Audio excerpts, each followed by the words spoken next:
Now you see we are going to study today control flow statement. This is the summary of entire chapter.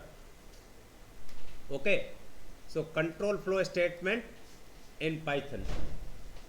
So basically there are two main types of controls. एक पहला क्या है, conditional statement बोलते हैं, दूसरा क्या बोलते हैं, लूप या इटरेशन स्टेटमेंट. ये दो कैटेगरी है, ये कोई स्टेटमेंट नहीं है. These are not the statement but these are the category. Conditional में क्या है, इफ है, इफ एल्स है, इफ एल्स इफ है, एलिफ वाई. और इटरेशन और लूप में क्या है, वाइल, फोर और नेस्टेड लूप. कोई अलग कैटेगरी नहीं है. नेस्टेड लूप वाइल और फोर का ही जो है एक फॉर्म है. जब मल्टीपल फोर लूप्स या मल्टीपल वाइल लूप्स यूज करते हैं एक दूसरे के अंदर तो उसको नेस्टेड लूप बोलते हैं. ये सामने आपको हर एक के बारे में तीन चीज़ें लिखी है, यूज, सिंटेक्स और example. Clear? So now you see use क्या है. पहले हम बात करते हैं इफ स्टेटमेंट की. What is the use of if statement? The use is to check a condition in the program. wherever you want to check any condition whether that condition is true or false. दो ही answer होंगे condition के, या तो वो true होगी या false होगी. तो ये सिंटेक्स है. सिंटेक्स मीन्स लिखेंगे कैसे. इफ एक कीवर्ड है, देन कंडीशन, देन स्टेटमेंट, नीचे इंडेंट करके लिखना है. Indent you know very well. Means indent is the extra space given other than normal space, normal margin. एक छोटा सा एग्जांपल भी है साथ में. इफ कीवर्ड है, एज एक वेरिएबल है. ये पूरा प्रोग्राम नहीं है, इस प्रोग्राम का छोटा सा हिस्सा यहाँ दिखाया गया है. Age greater than 18, greater than 18 अगर ये कंडीशन, जो भी एज वेरिएबल की वैल्यू रही होगी, इनपुट की होगी या डिफाइन की होगी, वट एवर इट इज, तो अगर वो कंडीशन ट्रू होगी तो लिखा हुआ आएगा vote. Means you can vote, आप वोटिंग के लिए एलिजिबल हो. अदरवाइज कोई रिजल्ट नहीं आएगा. समझ आई बात? कोई प्रॉब्लम है? इसी का एक काउंटर पार्ट है इफ और एल्स. ठीक है ना. बिना एल्स, एल्स जो है बिना इफ के आता नहीं है. If is the supplementary part of the if, sorry else is the supplementary part of the if statement. एक हाँ, एक एक्सेप्शन है सिर्फ पाइथन लैंग्वेज में. फोर के साथ भी एल्स लगता है, वाइल के साथ भी एल्स लगता है, वो हम बाद में देखेंगे. अब यहाँ पे आपने देखा सेम इफ, इसका भी काम वही है, यूज वही है, सिंटेक्स वही है. बस यहाँ पे क्या है, ये पर्टिकुलर ब्लॉक और ये पर्टिकुलर ब्लॉक, या तो ब्लॉक नंबर 1 एग्जीक्यूट होगा या ब्लॉक नंबर 2 एग्जीक्यूट होगा. यानी स्टेटमेंट 1 और 2 या तो एग्जीक्यूट होंगे या स्टेटमेंट 3 और 4. कब? जब कंडीशन ट्रू होगी तो स्टेटमेंट 1 और 2, कंडीशन फॉल्स होगी तो स्टेटमेंट 3 एंड 4. क्लियर है? ये आपके सामने एग्जांपल है. वही इसमें क्या था पहले वाले एग्जांपल में, इफ वाले में, कि अगर कंडीशन फॉल्स होगी यानी एज 18 से कम है तो कोई रिजल्ट नहीं देगा. लेकिन अब इस कंडीशन में क्या होगा, इस केस में अगर 18 साल से ज़्यादा है एज तो कहेगा यू कैन वोट. 18 साल से कम है तो वो कह देगा यू कैन नॉट वोट. समझ आई सबको बात? क्लियर है इतनी बात? एक इफ के साथ एलिफ भी होता है. एलिफ क्या है, एल्स इफ बेसिकली, उसका शॉर्ट फॉर्म है एक तरह से. अब देखो पहली कंडीशन, दूसरी कंडीशन, तीसरी कंडीशन और उसके बाद एल्स. अगर फर्स्ट कंडीशन मैच हुई तो फर्स्ट वाला एग्जीक्यूट करेगा, सेकंड कंडीशन मैच हुई तो सेकंड वाला, थर्ड, और तीनों में से कोई भी नहीं हुई तो एल्स. चाहो जितने एलिफ लगा सकते हो. इसका भी वो यूज़ वही है, कंडीशन चेक करना. ये आपके सामने. अगर मार्क्स 36 से लेस है तो फेल है. अगर 36 से कम नहीं है इसका मतलब क्या है, 36 से ज़्यादा ही है. Marks are more than 36. अगर कम नहीं है तो इसका मतलब क्या है, या तो 36 है या मोर देन 36 है. तो अगर दूसरी कंडीशन क्या, 36 और 60 के बीच में दोनों कंडीशन चेक करेगा. एंड, याद है एंड ऑपरेटर. नाउ यू सी, तो प्रिंट ए ग्रेड कर दो. 60 और 90 के बीच में तो बी ग्रेड कर दो, नहीं तो C grade, sorry A grade कर दो. वॉट एवर, सी है तो सी रख दो. जो ग्रेड आपने लिखा है वो, अगर यहाँ पे सी ग्रेड लिखूंगा तो सी ग्रेड आ जाएगा. ये इफ और इफ, एल्स, एलिफ, ये तीन सिंपल से सिंपल एग्जांपल ये हो सकते हैं. इसमें पूरे चैप्टर की केवल समरी है। वाइल और फोर लूप का क्या यूज है? कोई भी चीज अगर आपको मल्टीपल टाइम्स रिपीट करनी हो, क्या करनी हो? रिपीट करनी हो। To repeat a block when condition is true, condition इसमें भी होगी, लेकिन इफ में क्या होता था, ये स्टेटमेंट 1 और 2 एक ही बार एग्जीक्यूट होगा, या 3 और 4 एक ही बार एग्जीक्यूट होगा, बार बार एग्जीक्यूट नहीं होगा। बात ठीक है? अब यहां देखो, वाइल उसके बाद कंडीशन, अगर ये कंडीशन ट्रू होगी तो स्टेटमेंट 1 और 2 एग्जीक्यूट होते रहेंगे होते रहेंगे होते रहेंगे। कब तक? जब तक कंडीशन ट्रू मिलती रहेगी। और जब स्टेटमेंट 1 और 2 एग्जीक्यूट होना बंद हो जाएंगे, कब? जब कंडीशन फॉल्स होगी, then statement 3 will execute. Statement 3 will not execute unless condition becomes false. अगर वो इनफाइनाइट कंडीशन डाल दी है तो कभी एग्जीक्यूट नहीं होगा स्टेटमेंट 3, एरर नहीं आएगी, कोड स्टेटमेंट 3 रन होगा ही नहीं। ठीक है, समझ में आई बात? देखो एग्जांपल, x इक्वल टू 1, इसको बोलते हैं इनिशियलाइजेशन। क्या बोलते हैं? इनिशियलाइजेशन। वाइल ये एक कीवर्ड है, x लेस देन 100, x की वैल्यू जब तक, अभी कितनी है? अभी कितनी है? 10 है। x की वैल्यू क्या है? 10 है। तो 10 क्या है? लेस देन 100 है या नहीं है? है। तो प्रिंट करो x को, कितना प्रिंट करना है? 10। यहाँ नीचे रिजल्ट लिख रहा हूँ मैं, इधर साइड में। ठीक है, फिर दूसरी लाइन में x की वैल्यू को 10 से बढ़ा दो, x प्लस 10 कितना होगा? 20। अब x की वैल्यू कितनी हो गई है? 20। 20 क्या लेस देन 100 है? तो 20 को प्रिंट कर दो दूसरी लाइन में। फिर 30 हो जाएगा, 30 को प्रिंट कर देगा, 40, 50, 60, 70, 80, 90।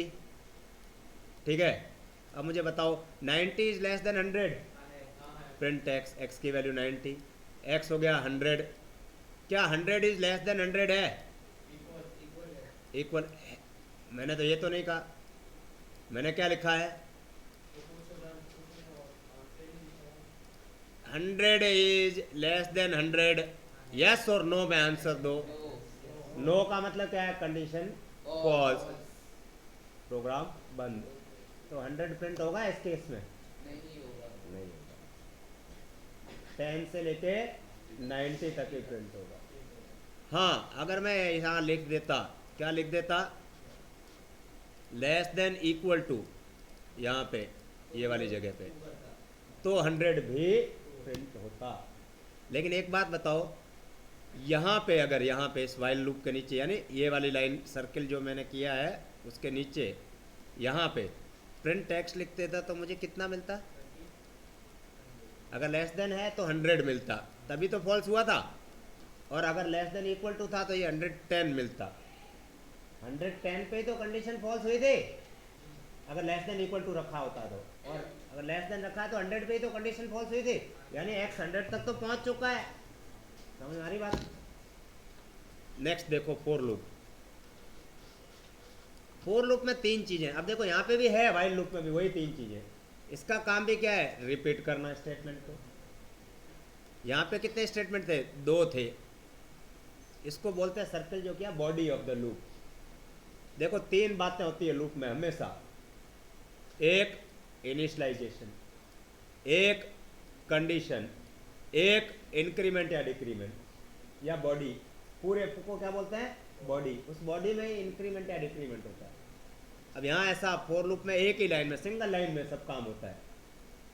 स्टार्टिंग वैल्यू दो, सपोज 5 दे दी, स्टॉप वैल्यू दे दी 100, स्टेप दे दिया 70 का, यानी पहली वैल्यू 5 होगी, दूसरी 75 होगी, तीसरी 75 प्लस 75 100, पहले 5, फिर 70 और जोड़ दो 75, फिर 70 और जोड़ दो 125 तक जाएगा नहीं, यानी 2 ही रिजल्ट आएंगे हमारे पास। 2 ही बार लूप चलेगा, एक 5 के लिए, एक 75 के लिए। क्लियर है?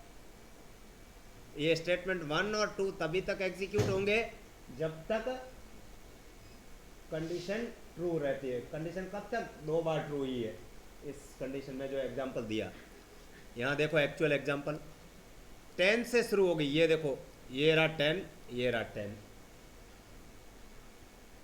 ये रही कंडीशन, ये रही एंड करने की कंडीशन, ये रहा स्टेप, ये रहा स्टेप। क्लियर है? और प्रिंट टेक्स्ट करो। ये वाला स्टेटमेंट देखा ना, इनिशियलाइजेशन कहाँ है, कंडीशन कहाँ है, और इंक्रीमेंट डिक्रीमेंट कहाँ है। वही तीन बात है, फिर से बता देता हूँ कहाँ है। देखो ये रही इनिशियलाइजेशन, सब फोर लूप में कहाँ है, ये इनिशियलाइजेशन। कंडीशन कहाँ है, वाइल लूप में ये रही, इसमें कंडीशन कहाँ है, यहाँ है।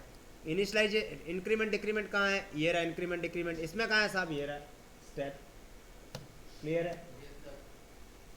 और ये रही बॉडी, एक लाइन की बॉडी है, 1000 लाइन की भी बॉडी हो सकती है। इतना क्लियर है? दूसरा देखो, अब नेस्टेड में क्या होता है, ये एक फोर लूप, मैंने पूरा एग्जांपल नहीं लिखा। नेस्टेड में एक लूप के अंदर दूसरा लूप होगा, लूप इनसाइड लूप। देखो ये फोर लूप है, इसकी बॉडी में एक वाइल लूप है, या एक वाइल लूप है उसकी बॉडी में दूसरा वाइल लूप है, या उसकी बॉडी में दो फोर लूप है, ऐसा भी हो सकता है। हाँ बोलो।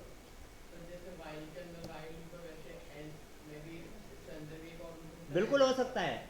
अगर यहाँ एक इफ कंडीशन है, इफ इस कंडीशन के ब्लॉक में एक पूरा फोर लूप है, पॉसिबल। नहीं, इसके लूप में एल्स लूप है, हाँ उसमें भी अगर हम एल्स डाल दें बिल्कुल, चलेगा ना? आप कहीं पे भी लिख सकते हो। मैं आपको बता देता हूँ, लेट मी एक्सप्लेन। अगर ये कंडीशन है, यहाँ एक फोर लूप डाल दिया, अगर एज 18 से ज़्यादा है तो 10 बार एज प्रिंट करें, थोड़ी देर के लिए 10 बार एज प्रिंट कर दें। आप लिख दो ना, 4 i in range 1 to 10 print age, तो 10 बार एज प्रिंट कर दें। कब? जब एज 18 से ज़्यादा होगी तभी। क्लियर है? ऐसे ही एल्स में जब नहीं है ज़्यादा तो 5 बार एज प्रिंट करें, तो एल्स में एक और फोर लूप लगा दूंगा। क्लियर है? मैं भी एक प्रोग्राम बना के बताऊंगा छोटा सा, जिसमें सब कवर हो जाए, टाइम बचेगा तो। ये क्लियर है? अब यहाँ समझ में आ रही है? देखो मैं ये पूरा प्रोग्राम एक्सप्लेन नहीं करा, फिर आपको इसी को मैं टाइप करके बता दूंगा।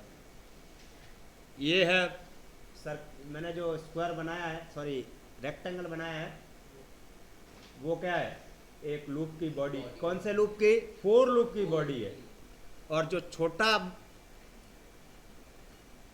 रेक्टेंगल बनाया है वो किसकी बॉडी है? वाइल लूप की। यानी फोर लूप कितनी बार चलेगा, देखो मैनुअली कैलकुलेट करते हैं हम। 10 से स्टार्ट हो रहा है फोर लूप, 100 तक चलेगा, स्टेप 5, यानी 10, 15, 20, 25 कितने बार चलेगा, हिसाब लगाओ। 10, 15, 20,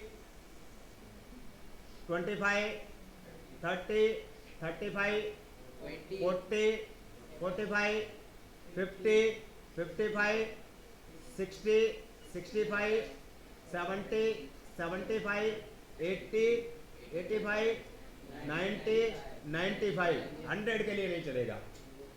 last value is not included. कितनी हो गई? 16 टाइम्स लूप चल जाएगा।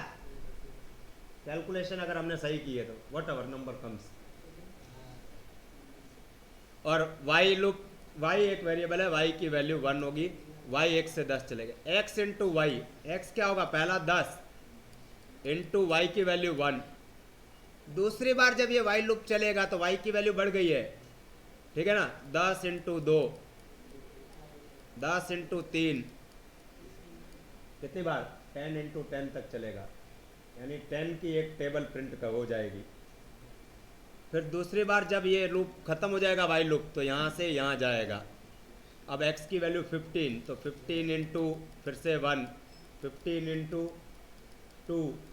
अब सोच लो कितना बड़ा आउटपुट आएगा। समझ में आ रही बात? This is called nesting, power of the nesting. Mathematics में पढ़े हो, पावर ऑफ द कंपाउंडिंग। आज आपने 100 रुपये जमा किए महीने के, पैसा कैसे बढ़ता है, कॉमर्स वाले हो सब।